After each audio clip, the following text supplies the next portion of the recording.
Hey everybody, Shiki here. Whilst playing through the campaign of Advance Wars 2 on another challenge, I got to a point in the Blue Moon campaign where I had a bit of an idea. 2-week test is normally a Colin mission, and you start out at a huge disadvantage. So you're meant to take advantage of Colin's 20% cheaper units to be able to build up an army to hold off an incoming force that outnumbers you like 5 to 1. Of course, this mission is also infamous that you can cheese it by doing absolutely nothing as well. You can just sit there and let the enemy come to you and they'll block itself off and park on your HQ, but that kind of defeats the point. But I thought to myself, what if I try this mission with the opposite setup? Can I beat it playing as Kanbei? Emperor Kanbei has 20% more expensive units, which is a 40% difference from Colin, but of course Kanbei's units have the 30% extra firepower and defense. They won't die, but you need to be able to survive and build up enough forces to be able to do it, and if you're starting at an economic disadvantage, then, well, let's see if I can do exactly that. Can I pass and beat 2-week test playing as Kanbei? Comment down below on if you think I can win or not. I personally think I can, but it's going to be a painful slog as I constantly suffer at Kanbei's painful economy game. If you enjoyed the video, remember to like, subscribe, and ring the bell for more. Okay, let's do this.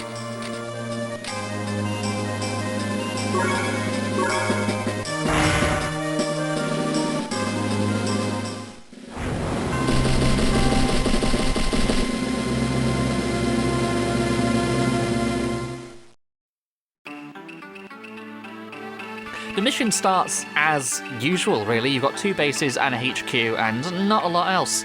There are plenty of factories around you, but like all properties, they only offer 1,000 income, and all the extra cities you would need are a bit further away. I just deploy 2 infantry and move on.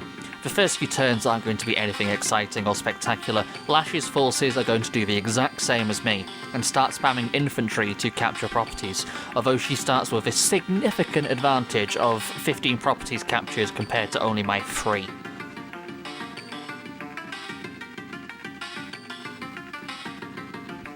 I start to manoeuvre my troops too late to send them south, and I consider an early artillery to block up a choke point, but they cost 7,200. It's a little bit early to be deploying firepower just yet, so I'm just going to buy more infantry instead.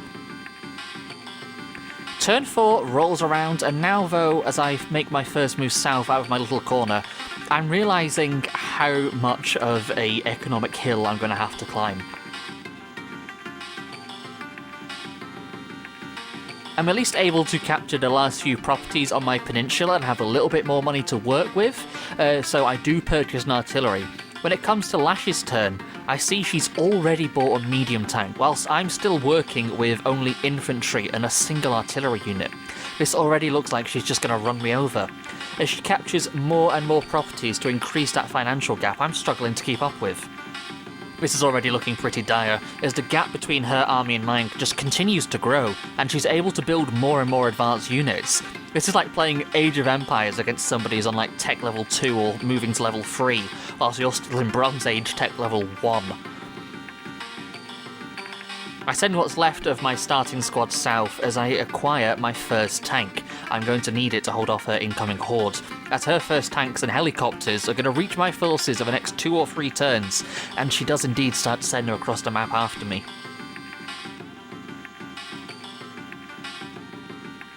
On turn 6, I take my first gamble. I send my infantry for the furthest possible cities they can reach. I know they're going to be fired upon, but I decide to risk it.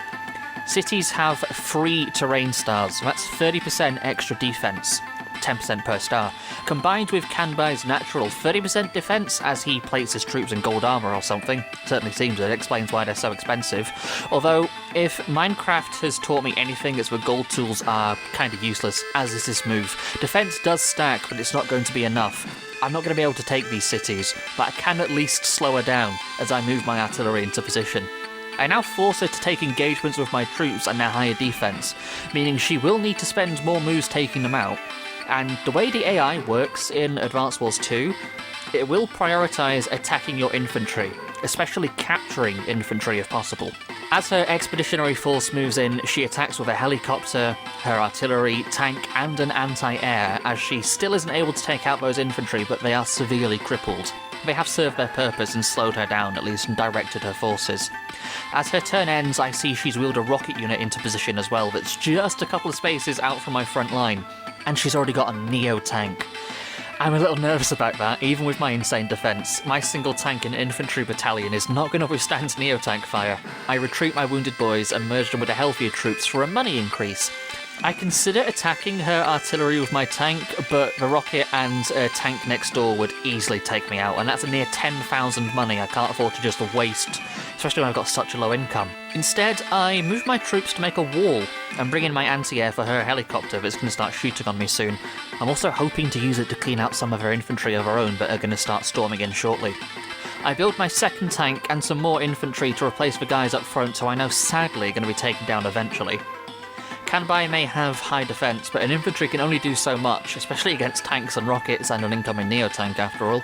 The wall does its job, and she brings her forces in to fire on me. She does take out some of my infantry with her indirects, providing covering fire, but that's fine by me. She's done exactly what I hoped she would. She's brought stuff in that I can now attack, and the battle for the peninsula now begins. I have to be careful. Her Neo-tank is one turn away, and it is in range to hit me right in the heart of my defences. One wrong move, and she'll tear a hole in my fragile lines and swarm her troops in. And that's just a move I won't recover from. Even with Kanbei's bonus firepower capabilities, her troops are always just going to outnumber me. As Colin pops up to tell me that it's the 8th day and gives us a little bit of a pep talk to boost our troops' morale, I dismiss him and prepare to mobilise the Imperial Armada. I decide to take out her helicopter, as that thing can too easily get behind my lines and start to pepper me with fire if I leave it unchecked. Her tank is my next target. Kanbei's insane firepower brings it down to 1 HP from the opening volley.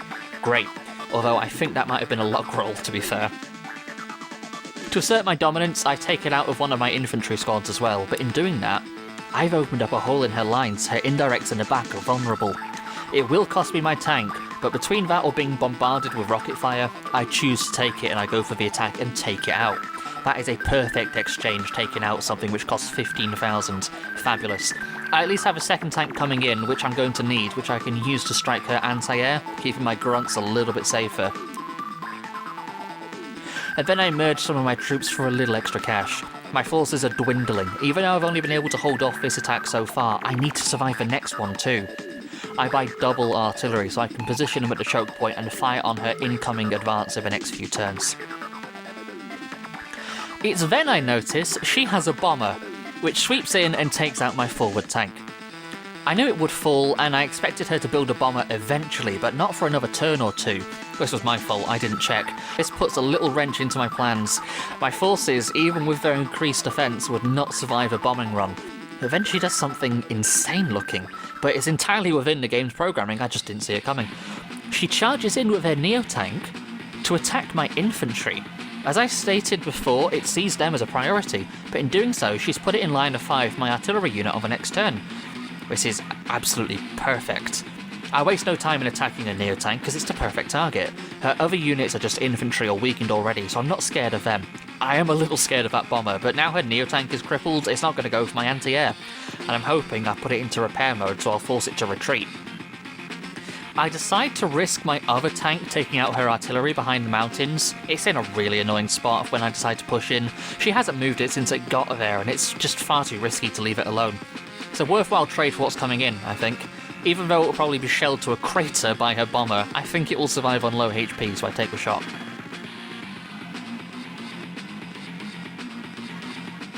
Again, I move my infantry to make a wall and bring in my indirects to cover them, and I finally build that second anti-air.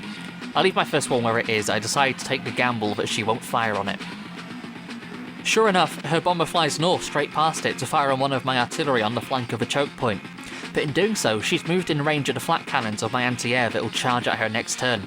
I don't know if it's a quirk of the AI or just me reading too much into it, but whenever I face Lash, she always seems to take chaotic decisions like this. True to her personality, I suppose, of not caring about her troops' lives and seeing them as pieces in a game, I always wondered if the game has got subtle variants in its code for how the AI works depending on which commander it's controlling. Because sometimes it certainly seems to, but that could be a coincidence. But it does make them feel like actual opponents when it happens. Turn 10 rolls around and I decide to pop my power for the firepower boost and clean up her incoming units and give me some breathing space. Taking out her bomber in one hit, I feel so much safer already. As well as finishing off her Neo-tank, I then decide to fire on her infantry which is capturing my city. I can't afford to lose a single property with my high deployment costs, and I am presently unable to gain any more cities either.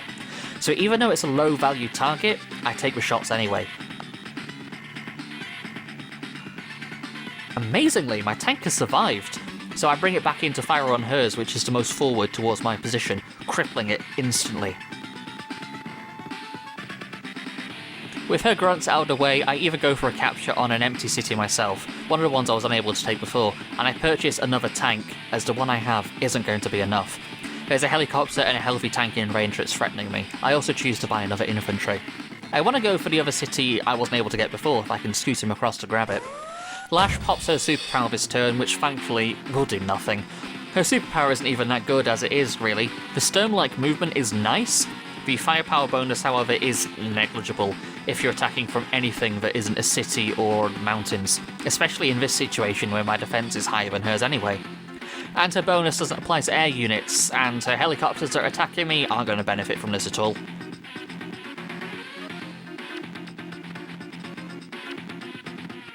I only have to survive a few more turns. She has yet more air units coming at me, and I see 2 medium tanks are coming my way as well, as another rocket unit is slowly marching towards me. Time for my artillery to come in handy, as I fire on her tank that charges at me before taking down her forward helicopter. I also take another city, which I desperately need for more funds. My army may be strong, but it's very small. I only have a total of 11 units holding this region at the moment, and as strong as they are, they're being chipped away at all the time. But taking out her last troops around me, I am at last able to secure a foothold onto the larger portion of the island. Building a fresh tank to help hold onto the line as her next wave of the onslaught charges at me at maximum speed. She doesn't do much at this turn, as she's just mostly building up her army, which at this point, again, is outnumbering me 3-1. Turn 12. I spend this turn fortifying my position. I know an attack is coming, so I retreat my injured units and set up a perimeter I can place my artillery behind to attack the incoming enemy armada. It's not much, but it will have to do.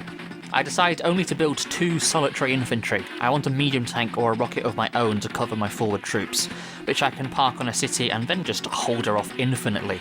Lash storms her units forwards as she purchases yet more helicopters, and our 2 armies just stare at each other across the map. I prepare myself for the inevitable. I know she's going to strike at me in the next turn, hard if I'm not careful. Her rockets cover her southern flank too well, so I strike in the north on her tank instead, taking it out as I secure my city from her paratroopers in the southwest.